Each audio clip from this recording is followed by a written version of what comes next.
जिनासिन अहम ख़बर के दालो सखर खां सखर मां औरत पारा बिन ॿारनि सूधो रोहड़ी केनाल में टपो ॾेई आपघात करण वारो मामले जी अपडेट ॾींदा हलूं त 40 कलाक गुज़रण बावजूद महनाज़ ऐं संदसि धीउ पुट जा लाश हथ न अची सघिया आहिनि।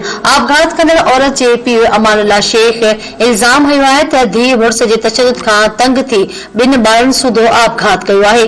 इंतज़ामिया ऐं चूंडियल नुमाइंदा लाशनि जी ॻोल्हा लाइ मदद कनि। अवां खे अहम ख़बर ॾिनी पिया सखर मां औरत पारां बिन ॿारनि सूधो रोहड़ी केनाल में टपो ॾेई आपघात करण वारे मामले जी अपडेट करे रहिया आहियूं। अवां खे ॿुधायूं त 40 कलाक गुज़रण बावजूद महनाज़ ऐं संदसि धीउ ऐं पुट जा लाश न मिली सघिया आहिनि।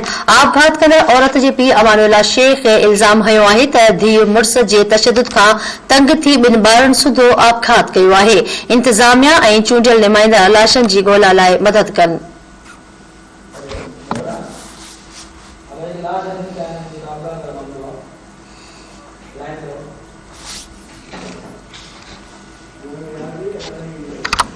अवां खे ॿुधाई पिया नाज़रीन सखर मामले बाबति अपडेट कंदा हलूं। सखर मां औरत पारां बिन ॿारनि सूधो रोहड़ी केनाल में टपो ॾेई आपघात कयो वियो हो। मामले जी अपडेट अवां खे ॾींदा हलूं त 40 कलाक गुज़रण बावजूद महनाज़ ऐं संदसि धीउ पुट जा लाश हथ न अची सघिया आहिनि। जी नाज़रीन सखर खां धरती टीवी न्यूज़ जो रिपोर्टर मोरड़ो महर हिन वक़्त लाइन ते मौजूद आहे। जी मोरड़ो। जी बिल्कुल खैरपुर सां वास्तो रखंदड़ औरत बिन ॿारनि सूधो सखर बैराज मां निकिरंदड़ नारा केनाल में टपो ॾेई ख़ुदकशी कई हुई। उन वाक़े खे जेको आहे 40 कलाक खां वधीक वक़्तु गुज़रण बावजूद हिन महिल ताईं टपो ॾींदड़ औरत महनाज़ शेख हुनजे संदसि 2 मासूम जेको आहे हिकु न्याणी ऐं पुट जा लाश जेके आहिनि उहे हथ न आहिनि अची सघिया। मुसलसिल ॻोल्हा जे बावजूद जेको आहे हिन वक़्त ताईं जेको आहे लाश हथ न आया आहिनि। उन्हनि जा वारिस ऐं टोबा जेके आहिनि नारा केनाल में जेको आहे राति ॾींहं जेके आहिनि मौजूद आहिनि उन्हनि जी ॻोल्हा कनि पिया, पर हिन वक़्त ताईं औरत महनाज़ ऐं उनजे ॿिनि ॿारनि जा जेके आहिनि लाश हथ न आया आहिनि।